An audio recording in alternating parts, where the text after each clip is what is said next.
Bago matulog ang girls, pinag-uusapan pa rin si Sky. Nung nag-games tayo ng balloon, kinapunan niya talaga ako. Ang sakit talaga, super. Oo, so hindi ako nagbibiro nun. Second day pa nga lang ata natin yung dinil or no deal niya ako. Ano yun?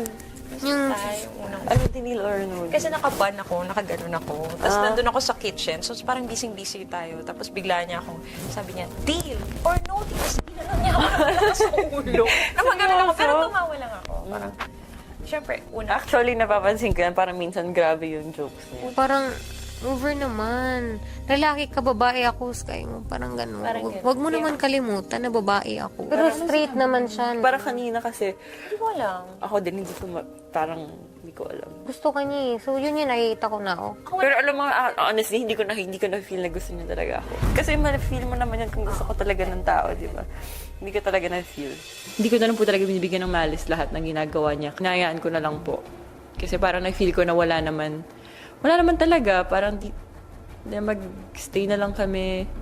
Kung ano kami nung unang-una po na friends, ganyan. Parang wag na lang ipilit, ganun, kuya. So, you don't believe that Sky likes you?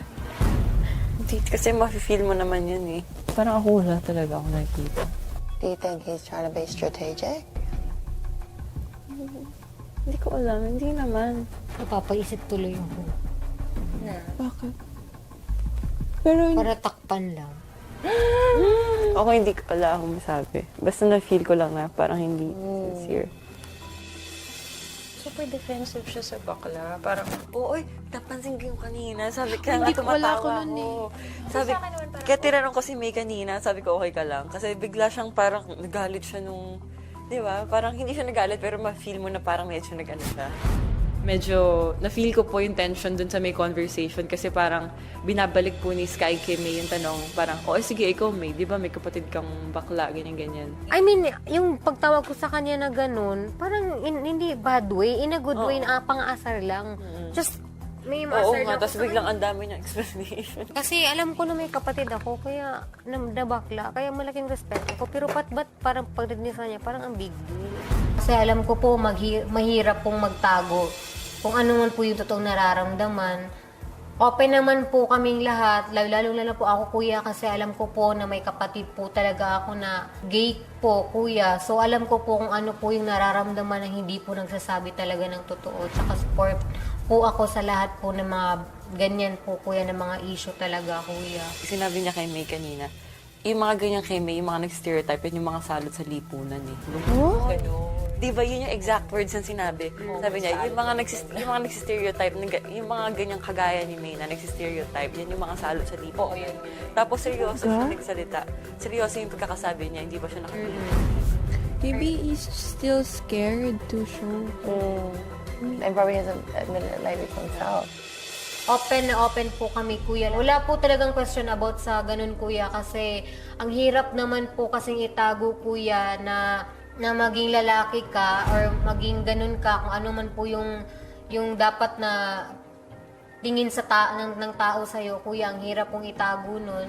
Sana po, magsabi po siya. Gusto ko siyang tulungan. Minsan na uncomfortable na talaga akong kausap siya. Parang feeling ko, parang hindi na siya totoo. Parang Totoo. gano'n. Di ba? Parang bakit di siya maging sincere? Bakit parang hindi niya pinapakita yung totoong siya? We should try to tell him. And he is too much. Kasi para makatulong din sa kanya. I feel like it's also if we really care about him, we should tell him. Or maybe I can try. Sige, you try, Kiara. Wala lang. Gusto ko lang malaman kung anong naisip mo lang.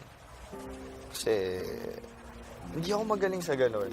Wala akong ina-assume, wala akong ina-expect kung kahit kanino. I mean, hanggat walang sabihin sa akin. Siyempre, nakakaramdam, pero siyempre, iba yung pag-uusapan or yun, explicit na pagsabi ng mga bagay. Open communication po. Yung na-question mo ulit. Wala, kung ano Okay lang lang naisip ako. mo. Oo. Wala, okay lang ako. Dati pa din. Kaya lang, medyo na-awkward na lang ako pagka, Sige, ayan. Gusto ko malaman. Pag ayoko magkaroon tayo ng sarili nating world. Bubble. Get. Oh. Di ba? Yeah. Ayoko yung parang Ayoko parang magkaroon ng awkwardness dito sa bahay. Gusto ko pag magkakasama, lahat is oo. bubble. Parang kasi hindi naman tayo nagpunta dito para mag-date, di ba? Oo. Di ba? So parang pag meron, bonus na lang yun. I mean, may... Oo, parang let's not rush things. Hindi naman dito magtatapos paglabas for sure. Yes. Mas mo continue pa. Well, hopefully. Yun nga, gustong ko sinabi mo na let's just cherish what we have. Naintindihan naman niya po yung mga sinabi ko and nagets naman niya po yun. Parang umagri din naman siya. At least na sabi ko na po, kuya. Parang dito talaga tayo para improve yung sarili natin, diba? Yeah. Labas. Hindi pwede. para mag-date. Gusto ko yun. Yeah. Hindi yun naman yung intention natin. Ba't tayo pumasok dito? Gusto lang yun. na may nakilala kita. Ngunit si Diana hirap buksan ang ibang issue kay Sky. Parang nakikita ko po na nag-enjoy naman siyang kausap ako, lahat. Pero parang feeling ko po, hindi dun sa ganong, hindi niya ako gusto ng ganon, na parang na attracted siya, or ano, parang hindi po. Parang nakakahiya naman kasi kuya magtanong. Parang sa akin po, okay naman, as in, kanina na magkausap naman po kami, parang naging okay naman na ulit. Pero, feeling ko tama naman, kuya, na kailangan namin parang pag-usapan po, as in lahat-lahat, para hindi kami, parang ang pangit nga din po kasi talaga ng parang pinag-uusapan namin si Sky, tapos wala kaming ginagawa about it, parang puro usap lang kami, tapos pagkaharap si Sky, parang okay lang, wala. Pero pag wala siya, tsaka namin pag-uusapan, may mga bagay din talaga na dapat pag-usapan po talaga. Sobrang hirap kasi parang wala naman tayong right na parang pangunahan siya. Diba? What if ganun lang talaga siya? O yun nga, yun yung sinasabi ko. Hindi ko alam kung paano sasabihin.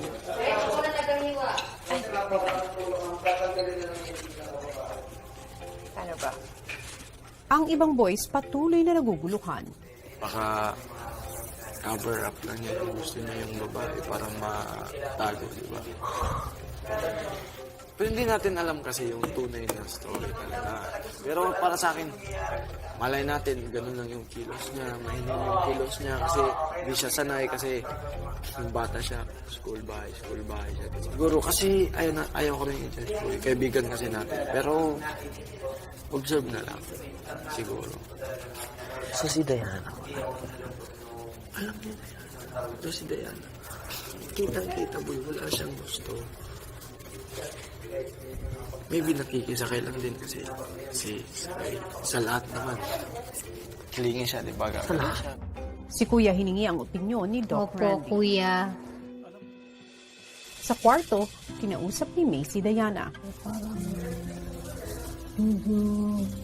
Na-realize ko na mali yung talaga.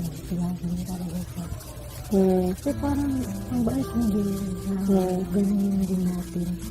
Na parang mali-mali talaga. Parang Ayaw naman din natin mag-misjudge. Siguro, nasabi lang natin kung ano yung naisip natin. Oo. Pero hindi naman pangit yung intention natin. oo. Gusto ko siyang kasapin. Kasapin ko lang. Gusto ko lang talaga. Kasi parang mali-mali po talaga Ng kanyang puso. Nirirespeto ko kung sino ka. At hangad ko din na mas maging bukas ang kamalayan ng nakararami sa usapang ito. Yes po, kuya. Mayroon pa ring mga